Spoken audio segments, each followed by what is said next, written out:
Allô, ça me fait plaisir d'être avec toi aujourd'hui.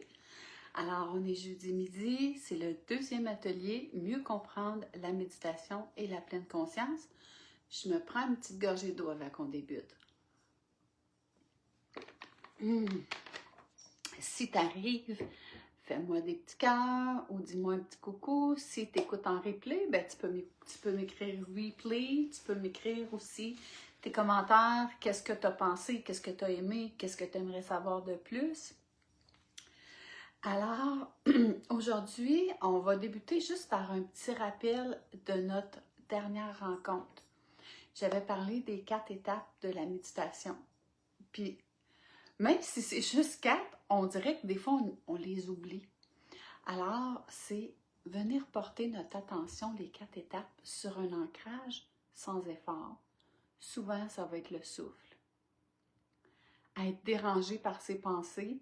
On en a parlé la semaine passée, des pensées, ils font partie de la méditation. Et la troisième étape, c'est se rendre compte qu'on est dérangé par les pensées. Et je te disais qu'à ce moment-là, quand tu te rends compte que tu es parti de ton ancrage et que tu es rendu dans tes pensées, puis quand tu t'en rends compte, tu es déjà en pleine conscience. Et la quatrième étape, c'est revenir porter ton attention sans effort sur l'ancrage. Et comme je t'ai dit, ce mouvement-là se fait à répétition tout le long de la méditation. C'est le mouvement de venir choisir à chaque fois de porter ton attention sur ton ancrage qui vient muscler ton mental. Ça te permet plein de choses. Ça te permet des fois d'être en confiance quand c'est difficile parce que tu te laisses pas, tu es capable de cette capacité à pas te laisser emporter par tes pensées.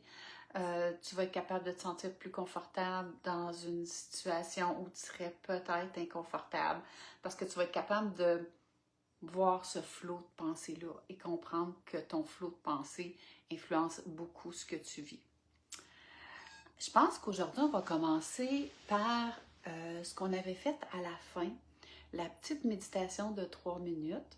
Alors, ça va nous permettre de se centrer, d'être plus à l'écoute, mais aussi d'avoir expérimenté un petit moment de méditation avant que j'en parle, puis ça aide des fois à faire référence. Donc, installe-toi confortablement. On va parler plus tard des positions, mais pas pour l'instant. Installe-toi juste pour bien ressentir ton souffle.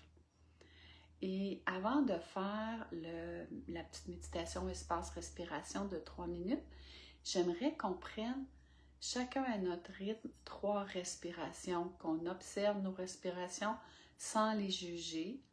Alors, tu peux mettre tes mains au cœur, sur ton ventre, ta poitrine ou simplement sur tes cuisses. Tu y vas de la façon que tu as envie.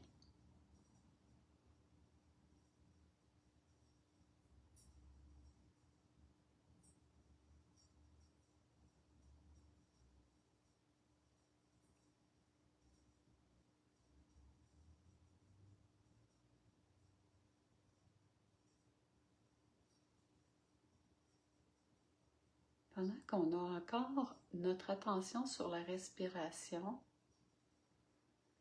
on est un peu centré à l'intérieur de nous et on peut se demander comment je me sens en ce moment.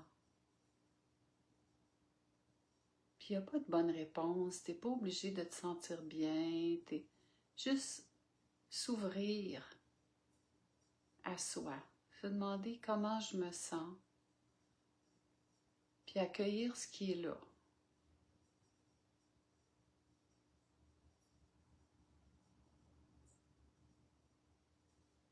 Et puis maintenant, on va venir prendre conscience de l'ensemble de notre corps, du haut de la tête jusqu'au bout de nos pieds. On enveloppe notre corps d'une belle attention.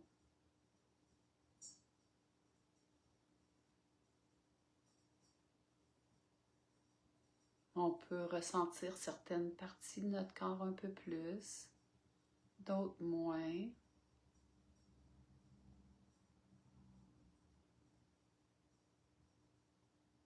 Ça se peut que notre attention soit plus attirée par des sensations extérieures sur notre peau, la température, s'il y a un certain vent.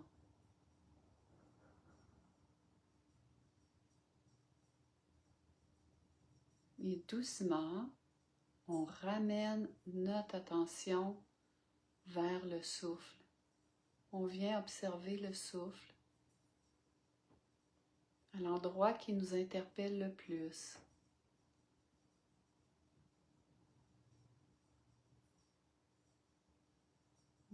Sûrement que des pensées vont venir déranger. On revient porter notre attention sur l'ancrage. Il n'y a pas de bon, il n'y a pas de mauvais. On fait simplement observer le souffle.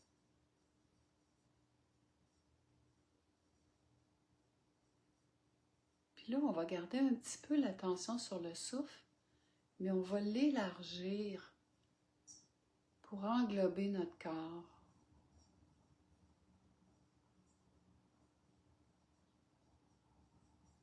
Donc, on ressent notre souffle et notre corps. Ça peut être très délicat ce qu'on ressent. Fais juste observer. Et puis doucement, on ramène notre attention dans l'espace extérieur.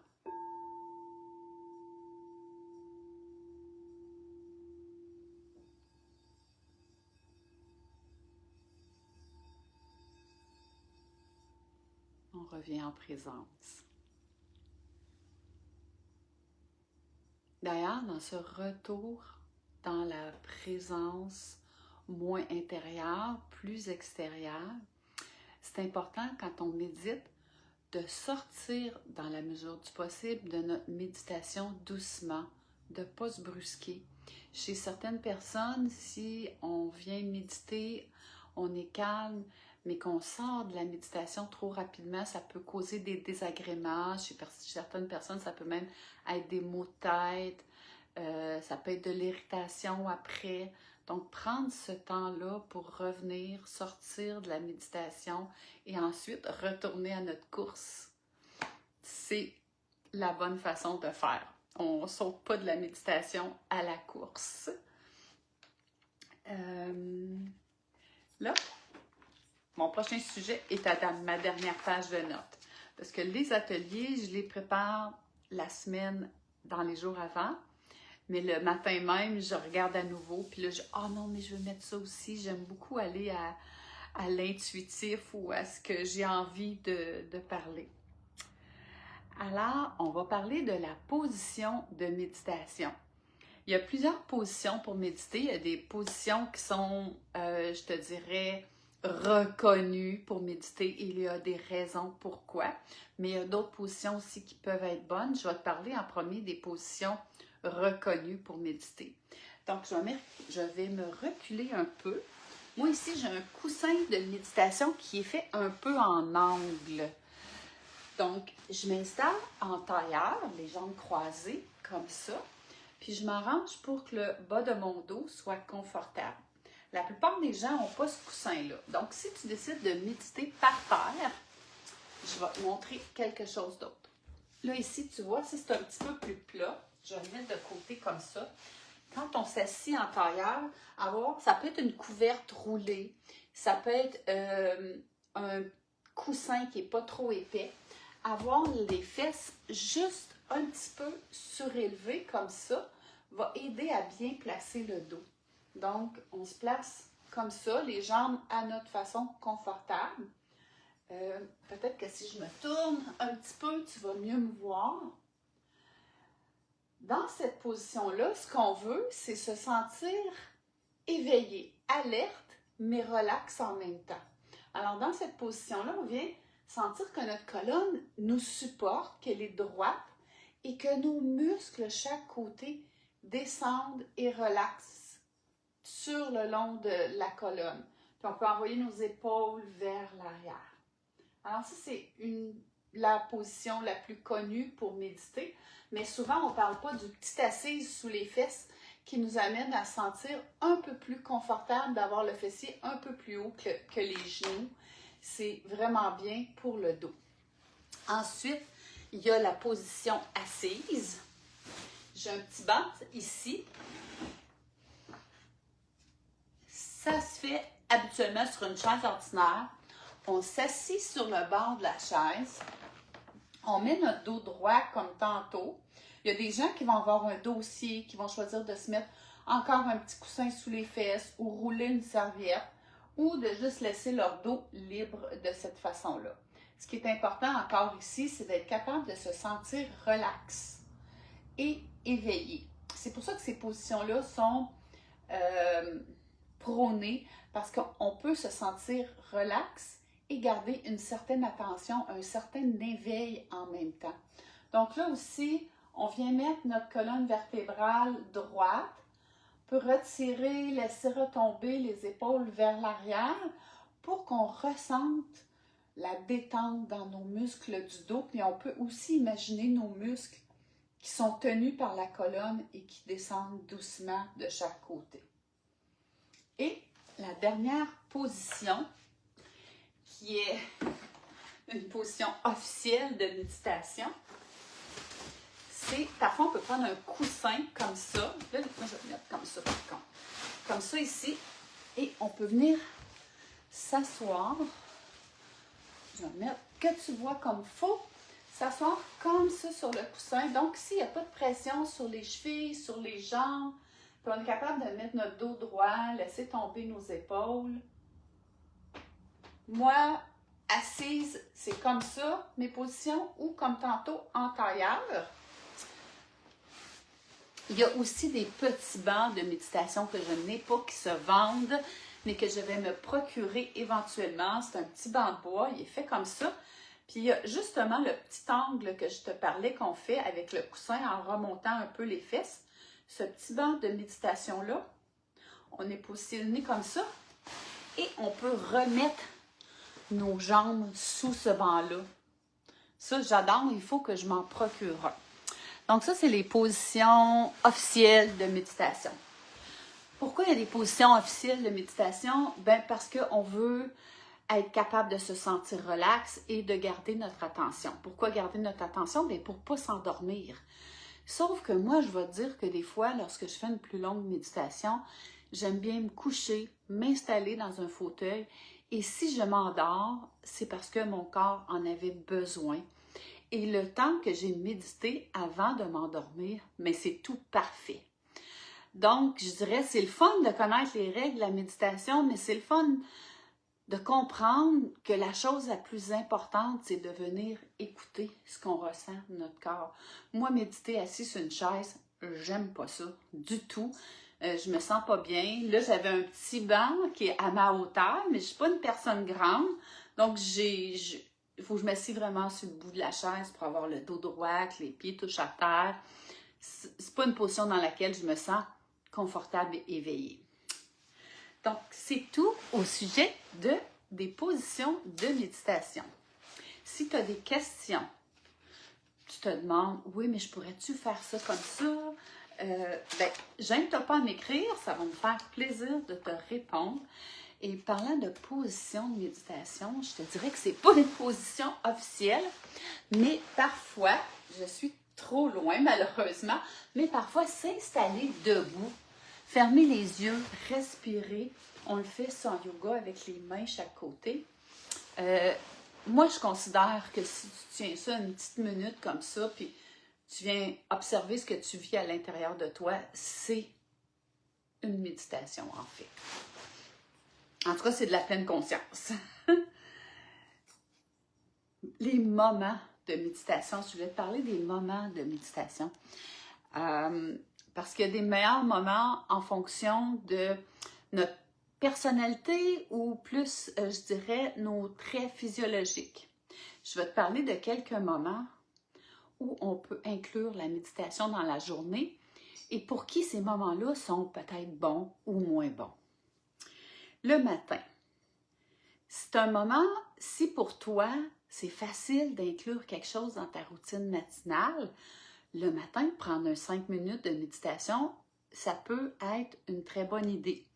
Ce que ça fait méditer le matin, c'est que souvent, ça va t'aider à commencer ta journée avec les idées plus claires. D'ailleurs, aussi, le matin, chez certaines personnes, le rythme des pensées n'est pas encore démarré. Donc, on peut avoir l'impression que c'est plus facile de méditer le matin parce que nos pensées sont moins là. Par contre, chez les gens qui, le matin, sont hyper pressés, qu'il faut qu'ils aillent porter les enfants à la garderie puis qu'ils se courent, ça se peut que ça soit beaucoup plus difficile de méditer le matin. Ou si, par contre, ou si, par exemple, si tu es une personne qui est très endormie le matin, bien ça se peut là, que la position relaxe avec une attitude éveillée, ça se peut que ce soit difficile pour toi puis que le matin, ce soit pas un bon moment. Je te dirais, ça se peut que tu m'entendes parler puis tu dises « Oh, clairement, le matin, c'est pas pour moi » ou que tu dises « Ah, peut-être. » La chose, essaye des différents moments, tu vas voir ce qui te convient. Après ça, il y a le midi ou la pause. Le midi ou la pause, ça peut venir réduire les sensations du stress accumulé dans la journée. Ça peut redonner un petit regain de clarté mentale pour finir nos tâches l'après-midi. Moi, honnêtement, c'est un de mes meilleurs moments, faire une méditation en après-midi. Il y a aussi, à la fin de la journée, la transition entre le travail et la maison. Tu peux le faire au bureau avant de partir ou en arrivant à la maison. Ça va t'aider à revenir au présent et libérer tes stress de la journée pour être présent avec les gens avec qui tu vis ou être présent à toi, mais de faire un détachement avec le travail parce que c'est pas toujours facile de se détacher de notre travail. Ça ne veut pas dire que tu vas avoir aucune pensée de travail, mais tu vas avoir accordé un instant pour faire un détachement et ça peut vraiment aider. Une période qui est surprenante, que tout le monde croit que ça fonctionne pour tout le monde, c'est le soir. Il y a des gens pour qui, oui, méditer le soir, ça va leur aider à avoir un meilleur sommeil, puis tu sais même, ça va être juste avant de se coucher qu'ils vont méditer. Par contre, chez d'autres personnes, méditer le soir peut retarder le sommeil. Parce que comme on a parlé tantôt, la méditation va libérer des stress, puis peut aussi va emmener plus de clarté mentale. Et chez certaines personnes, vivre cette clarté mentale-là va leur donner le goût d'écrire, ils vont avoir des idées après. Donc, dépendamment ce que tu vis après la méditation, comment tu te sens, tes périodes de la journée, pour chaque personne, c'est différent et c'est intéressant au début de vérifier différentes périodes, qu'est-ce qui fonctionne avec toi, qu'est-ce qui fonctionne moins bien avec toi. On a parlé du temps de méditation minimum la semaine passée pour avoir un effet. On avait dit 5 minutes par jour, de façon régulière, va donner des bénéfices. On n'a pas besoin de méditer super longtemps pour avoir des bénéfices. Et une chose importante, à moins qu'on s'en sente vraiment le besoin, l'envie, la capacité, mais on ne devrait pas forcer à méditer plus longtemps au début que 5 minutes. Je vais te parler un petit peu plus tard du pourquoi, mais en fait, je vais aller tout de suite au pourquoi. À cause du phénomène de libération des stress ou le phénomène d'auto-réparation. L'auto-réparation, qu'est-ce que c'est? C'est lorsqu'on porte notre attention sur un ancrage neutre, par exemple le souffle. L'activité des pensées va réduire. Même s'ils viennent nous déranger, il y a une activité qui se réduit, il y a une computation mentale, comme un computer, qui réduit. Ça fait que le corps vient aussi se mettre au repos. Et lorsque le corps se met au repos, il va libérer des vieux stress. Il fait le grand ménage. Même parfois aussi, même physiquement, là, on parle, c'est scientifique, on parle de éliminer des virus tranquillement parce que c'est prouvé que ça augmente le système immunitaire, la méditation, par toutes sortes de processus physiques dans lesquels je n'irai pas. Donc, quand on se met à méditer, si on est nouveau à la méditation et on se met à méditer des 20 minutes par jour, des 30 minutes, ce qui va arriver, c'est que ce phénomène-là d'auto-réparation, de libération des stress peut venir créer plus de tension dans ta vie, te rendre plus nerveuse, parce que il y a des choses qui se libèrent, puis là, t'es pas allé en douceur pour débuter, tu es allé avec des longues méditations, puis probablement que tu n'étais peut-être pas bien non plus dans ces longues méditations-là. Donc, c'est important quand on n'a jamais médité ou qu'on est une longue période sans méditer, de reprendre doucement la méditation et de graduellement augmenter notre temps de méditation. On peut augmenter jusqu'à 45 minutes par jour. Les gens qui vont méditer 45 minutes par jour vont souvent faire un 20 et un 25 minutes. Est-ce que ça veut dire ça, qu'on limite la méditation à 45 minutes par jour, que c'est pas bon de faire une journée complète de méditation ou des journées où on va faire 2 heures de méditation? Non, parce que c'est pas sur du long terme, c'est pas sur tous les jours. C'est sûr qu'il y a des gens qui ont une vie particulière puis qui vont méditer 1 heure, 2 heures par jour. Et là, je vais te parler des retraites de méditation. Tu sais, de 3 jours, 1 semaine, 10 jours. Ça peut être super bénéfique pour quelqu'un qui n'a jamais médité, mais ça peut être aussi très dérangeant, d'ailleurs, pour ce que je t'ai parlé tantôt, le phénomène d'auto-réparation. On n'est pas obligé de faire puis je ne veux pas dénigrer, là, mais un bootcamp de méditation pour apprendre à méditer et avoir des bénéfices. Si on a envie d'aller avec quelque chose de plus doux pour débuter, ça va être aussi bon. Mais ça ne veut pas dire que quelqu'un n'aura pas l'envie d'aller faire un 10 jours de méditation, même s'il n'a jamais médité, puis je ne dirais pas qu'il ne va pas le faire. Mais ça se peut que la personne, elle va être dérangée. Alors, maintenant, je vais te parler justement de l'agitation et des bienfaits. Parce que c'est ça, il y a un grand ménage qui se fait à l'intérieur de toi. Et parfois, même dans une même méditation ou après la méditation, tu peux te sentir un peu agité. À ce moment-là, si tu trouves que c'est trop désagréable pour toi, bien, viens réduire ton temps de méditation. C'est parce que peut-être que tu médites trop longtemps si après chaque méditation, tu te sens agité. Je vais juste regarder mes notes.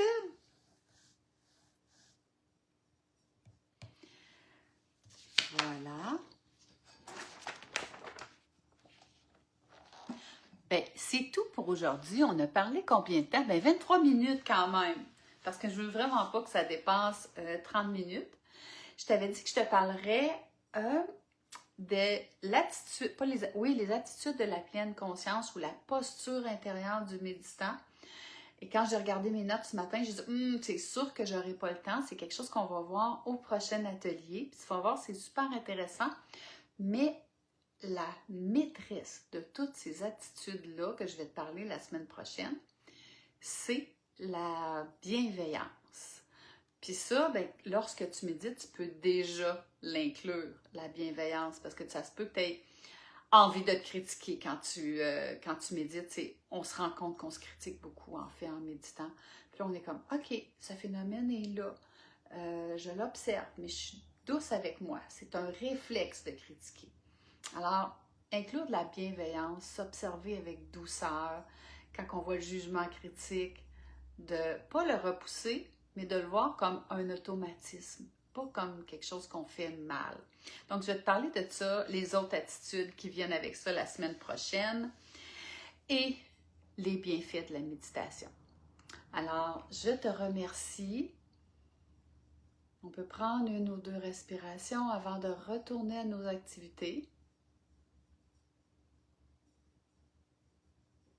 Et je te souhaite une belle journée à la semaine prochaine.